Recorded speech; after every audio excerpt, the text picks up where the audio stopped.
Think differently. When it comes to voiceover, you got to think differently. What do I mean by that? That means unless you're working behind a microphone, if you're working behind a microphone, think like a voiceover talent.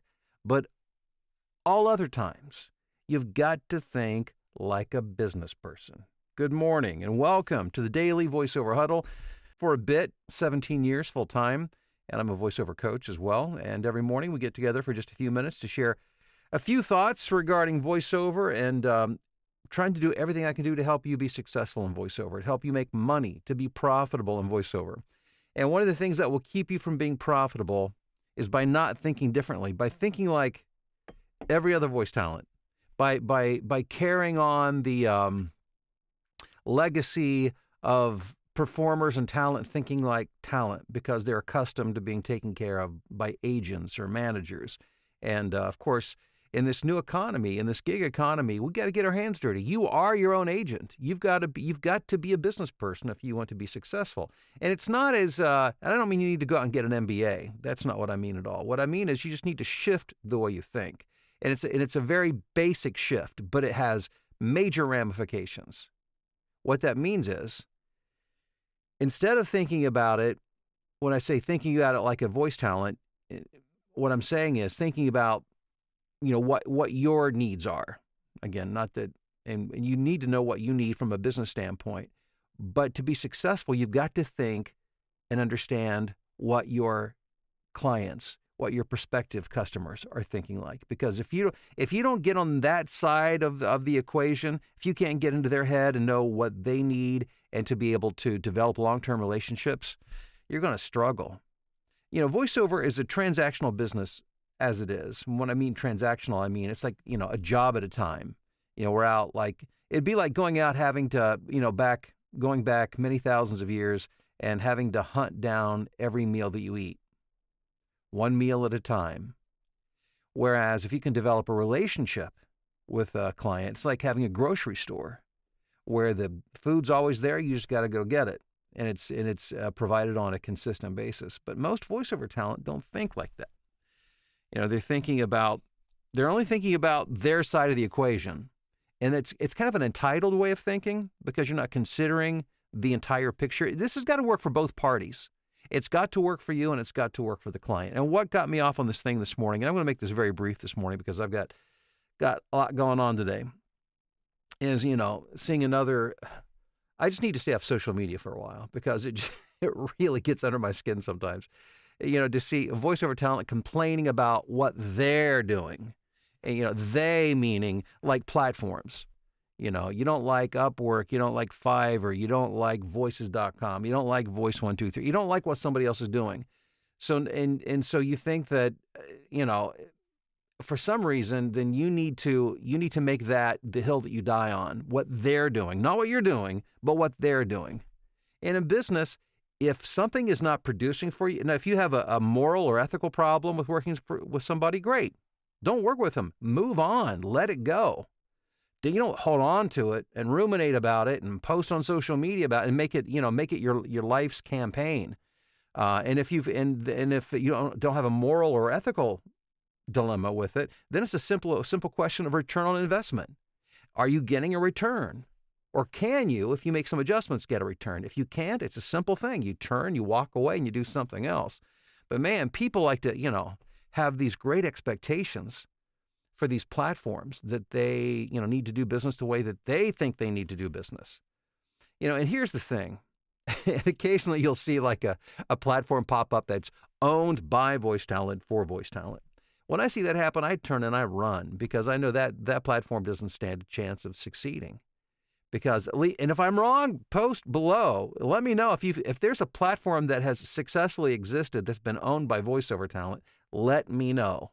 Maybe I'm wrong. Maybe I've missed one along the way, but to the best of my knowledge, I've never seen one survive. And it's because voiceover talent aren't thinking in terms of win-win, working in the best interest of the client and their own best interest. It's got to work on both sides or it doesn't work at all. So my challenge to you this morning is start thinking like a business person. And the simplest way to do that is to start thinking in terms of what your client needs.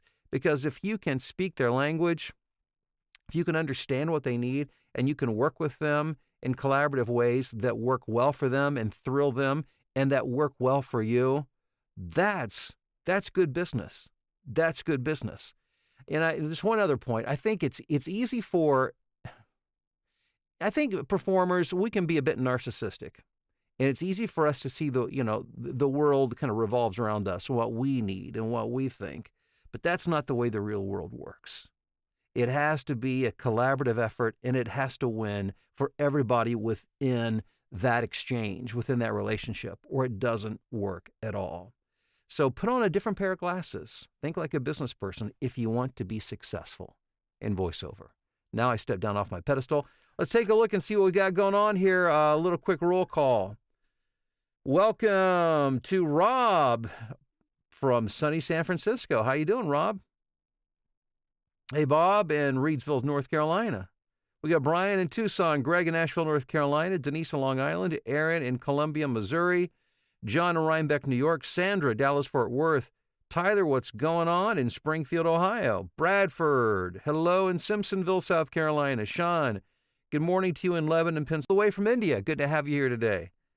And Wayne, we've got, let's see, sopping wet in the Olympic Mountains, Bill in cool Boise, Idaho. By the way, my wife forecast or outlook, and I said, no, don't believe I have. Apparently, I don't know where she found it, but that she was, it must have popped up on her, and flooding expected over the next several days. Good times. Phil in Tokyo, Rusty in the UP, Mark in beautiful Estes Park, Max, what's going on in Vegas? Viva Las Vegas. Robert in Altoona, Susan in Stillwater, Professor Tracy, how are you doing in Rochester, Minnesota? Chad, what's up in Daytona Beach? Dr. Bob, good morning to you in Florida. He says, thanks for your encouragement and live stream coaching and the VO Blueprint. Well, Dr. Bob, thank you. I appreciate that. So many of you guys who are on the live stream are also part of my deep dive program, the VoiceOver Blueprint. And for those of you who aren't, I'm doing this, yes, to give you information, but also I want to introduce you to the bigger picture, to the bigger program, VoiceOver University, the VoiceOver Blueprint. I want you all in there. And the description, check it out today. Joy in Southfield, Michigan. How are you doing? Go Lions. How about those Detroit Lions?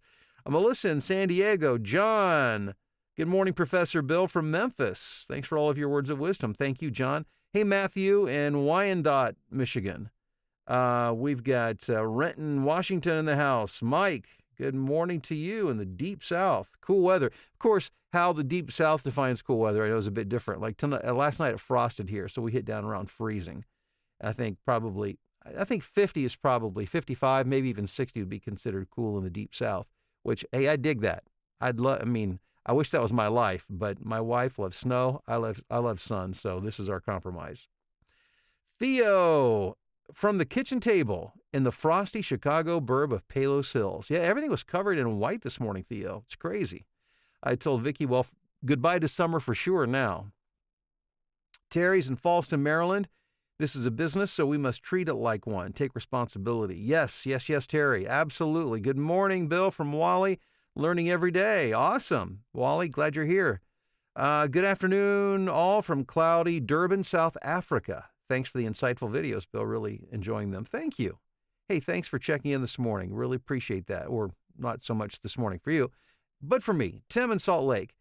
Take a bow, sir. You have become a regular part of my morning routine. Thank you.